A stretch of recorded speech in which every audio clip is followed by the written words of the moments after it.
Well, the election is over, or at least the primary election anyway. And some of our races are headed to runoffs. Hopefully, you have done your civic duty and you cast your vote. And that's great, but it doesn't end there. Today, we're going to talk about what happens after you cast your vote and how you can take your involvement to the next level. We talk with Randy Bellomy, County Chair for the Ellis County GOP. Stay tuned.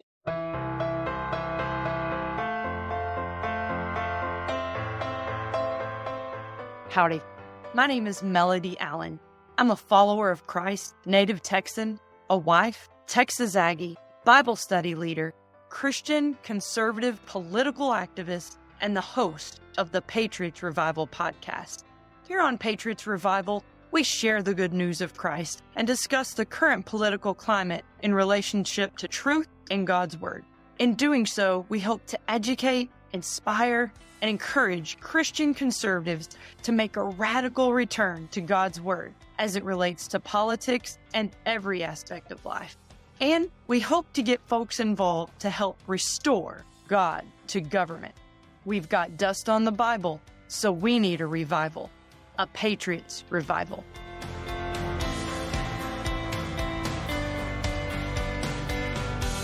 All right, Randy, welcome to Patriots Revival. We're glad that you're here today.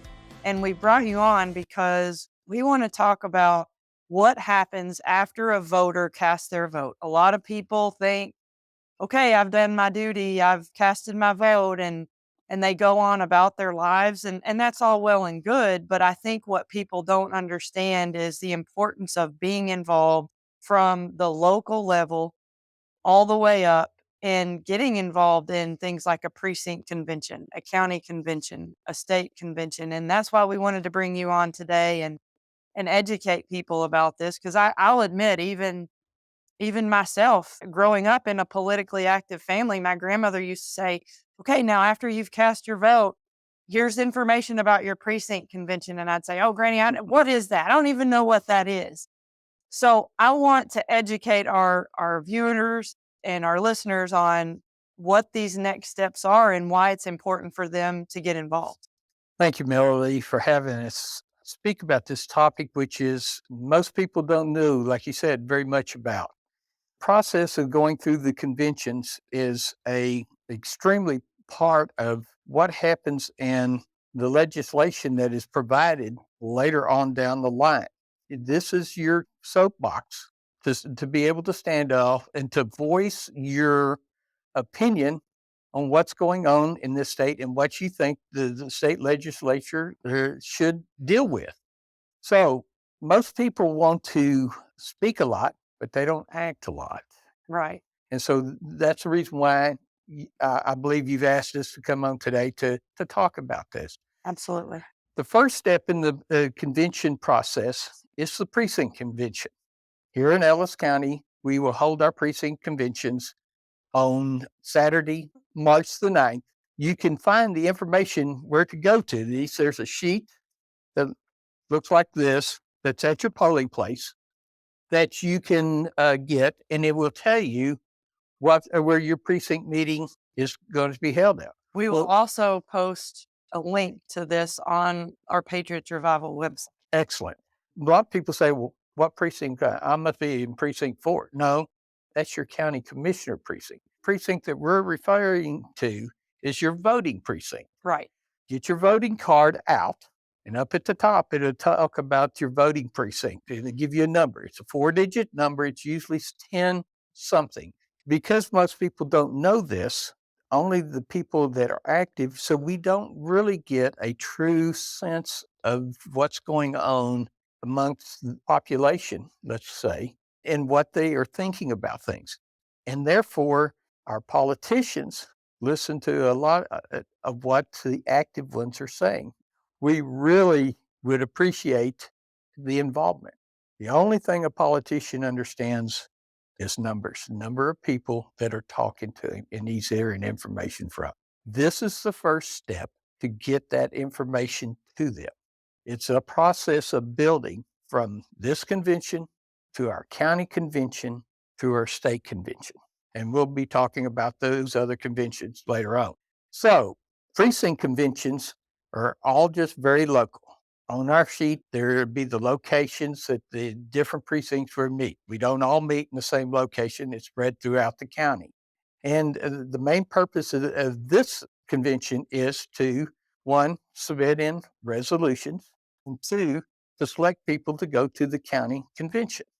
Back up to here you've gone in and you have voted.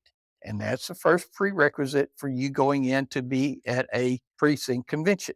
Now, So someone has to vote in the primary to participate in the precinct convention. Am I understanding that there correctly? is one other option.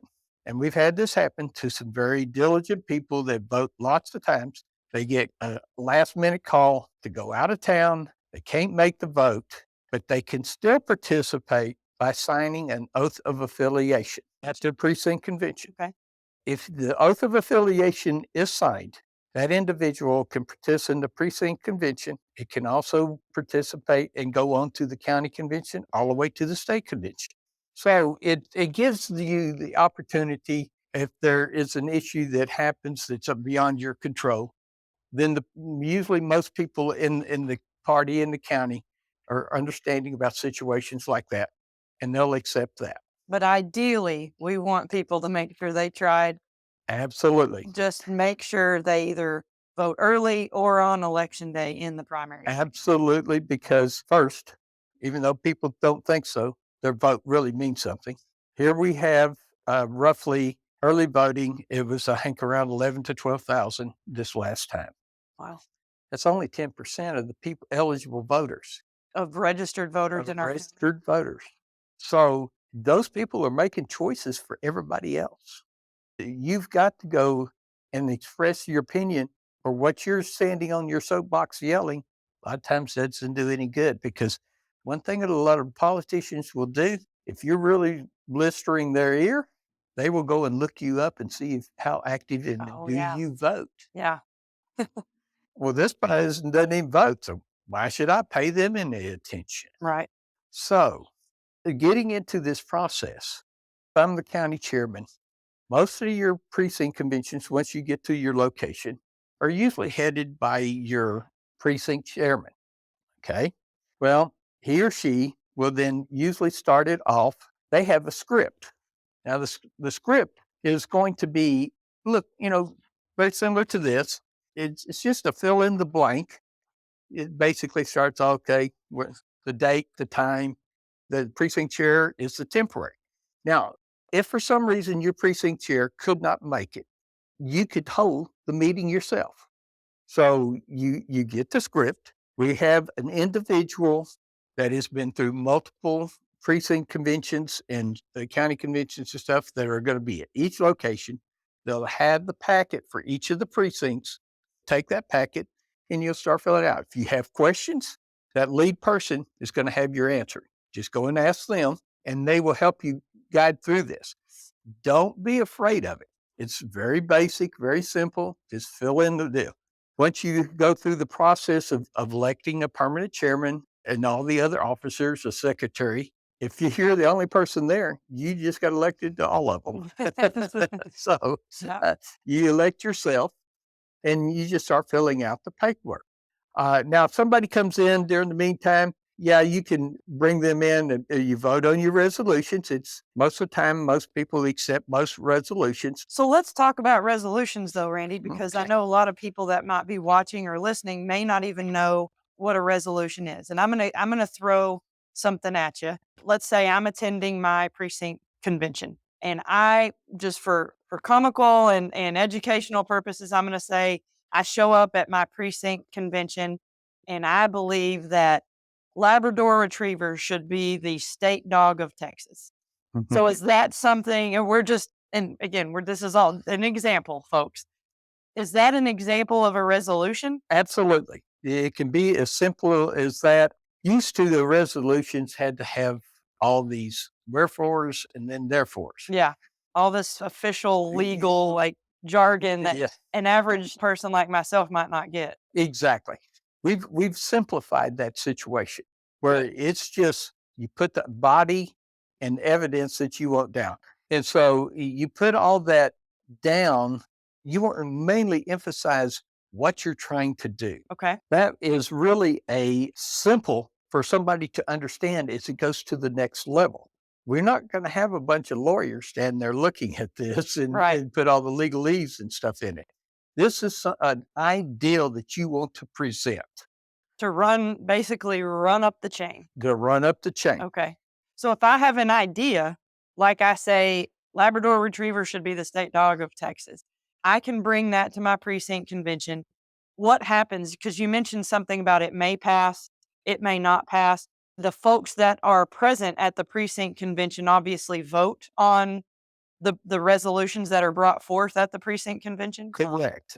What you are the main purpose of that convention, like we said before, it's two things: to pass or fail a resolution, and to select members that are going to the county convention. Right. Okay. Now, the resolutions, passed or failed, because most of our precincts are unfortunately poorly attended. Yeah. One person's idea is all you're seeing. Right. So you're probably not going to see the failed ones. Like I know I have 5 I'm going to bring up at mine. So, Right. and if I'm the only one there, then They all pass. they do. That's another reason why, because if somebody is wanting to say, I want Labradoodles to be the, Right, yeah. the So same can you dog. get into it now? Can you get into a debate at your own precinct Absolutely, convention? you can.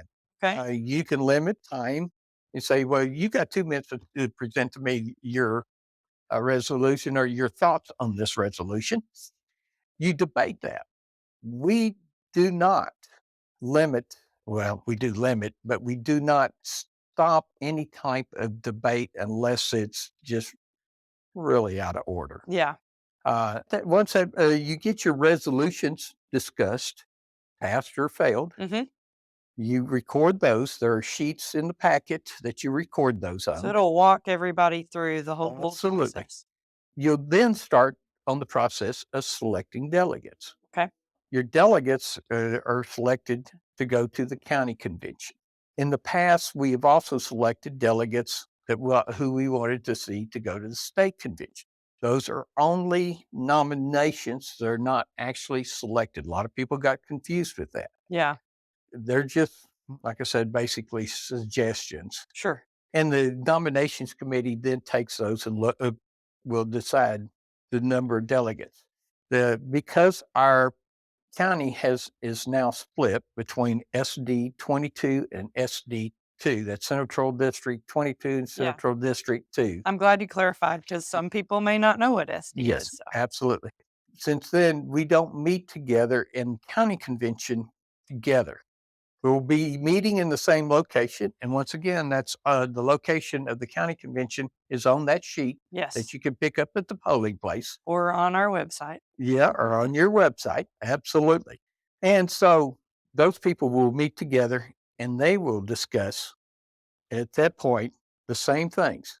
Basically, the resolutions and who's going to state. There's a lot more process. We'll talk about that later on. Sure. But at your precinct convention, it's the main thing is don't be scared of it. Right. Every one of us have done it for the first time, and you're going to get the help that you need to do it properly and to be able to address the issues that you think that need to be addressed. Absolutely.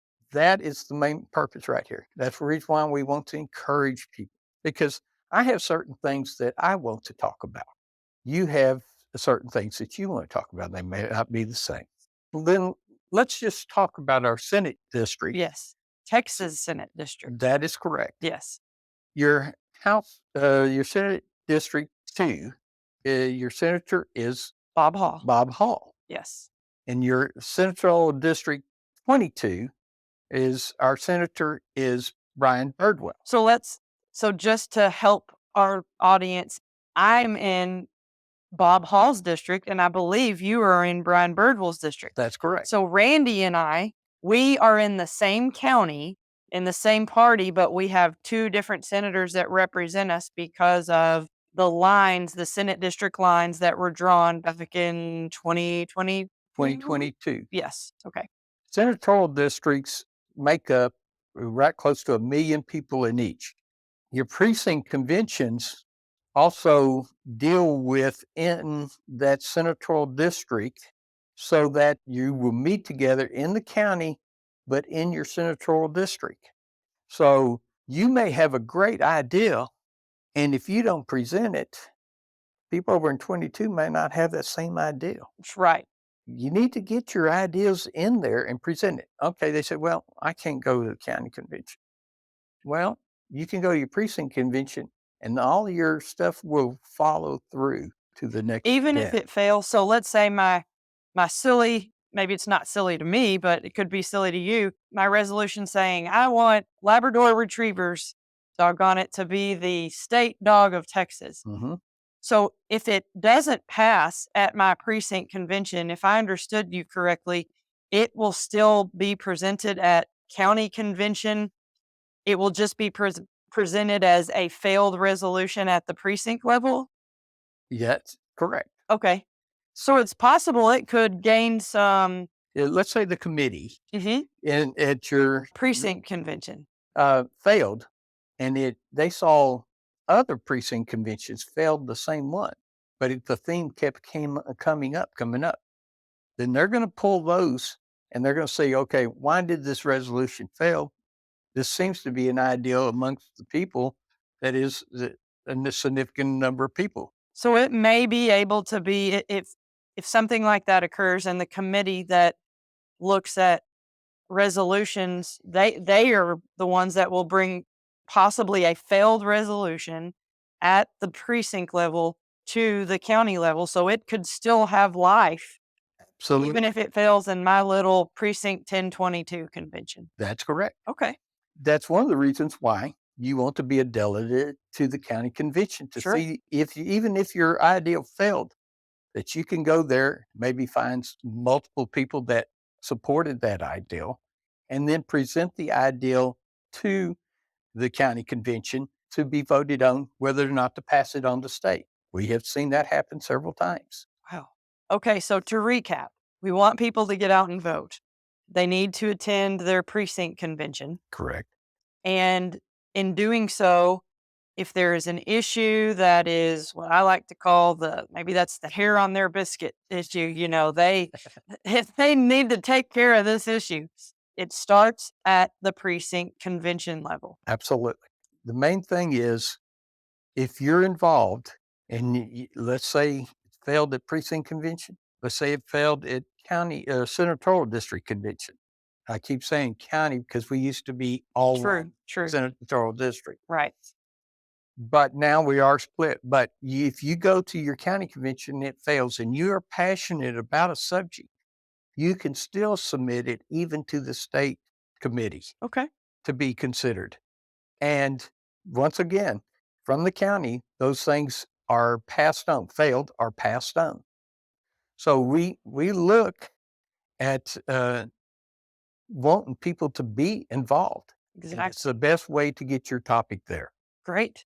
Well, I appreciate you coming on today, Randy, to talk about precinct conventions. Well, that concludes part one of our series on getting involved in local politics and how you can basically go beyond just casting your vote in a primary election. Before we conclude and before we get into this week's altar call, I want to go over some events, our calendar. We typically do that at the beginning whenever we're focusing on local issues, but we're going to switch things up a little bit and go over some events and ways you can get involved in the next few weeks. So, first of all, we have the precinct convention. If you live here in Ellis County, we are having, as we mentioned in the podcast today, we're having our precinct conventions this Saturday, March 9th at 10 a.m. Now, there are multiple precincts, so you will need to check patriotsrevival.com for a link for information on finding your precinct. Check that out. That is this Saturday, March 9th. Secondly, I want to make you aware of the Ellis County Republican Women monthly meeting, of which I'm involved in. That will be on Tuesday, March 12th, and that is at the Charles Beatty Building in Waxahachie, and that will be at 6:30 p.m. And then don't forget our upcoming county convention. here in Ellis County, which will be Saturday, March 23rd at 8 a.m. Registration starts at 8 a.m., and that is at Lakeview Camp and Retreat Center here in the Ellis County area. Now, this week's altar call is related to precinct conventions and what we talked about today. So I would challenge you to think about one issue that's near and dear to your heart, or one issue that really gets under your skin, or what I would like to call, or one issue that I like to say is the hair on your biscuit that really gets you riled up. Think about what that issue is, bring that to your precinct convention, and present it as a resolution, as we discussed in our podcast today. And you never know where that may go. It may go up to the county level at the county convention. It may end up at state, to where this could turn out to be legislation that we push in the next Texas legislative session next year in 2025. So that is your altar call for this week. Think of an issue that's really important to you and attend your precinct convention and present that as a resolution at your precinct convention. As always, we conclude each and every episode of Patriots Revival with our very favorite verse, Psalm 119:25, that says, "Revive me by your word." Spend some time in God's word today. Spend some time in God's word this week. Try to make it a daily habit so you can strengthen and build your relationship with Christ and let your light shine to others. Also, I hope that this episode and other Patriots Revival episodes have revived your inner patriot to help you want to get involved in the political process to be salt and light in a world of darkness. Thank you so much for listening. We'll see you next time. Bye.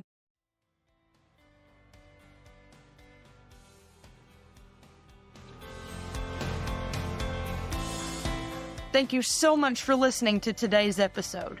If you enjoyed the show, please follow us and tell others.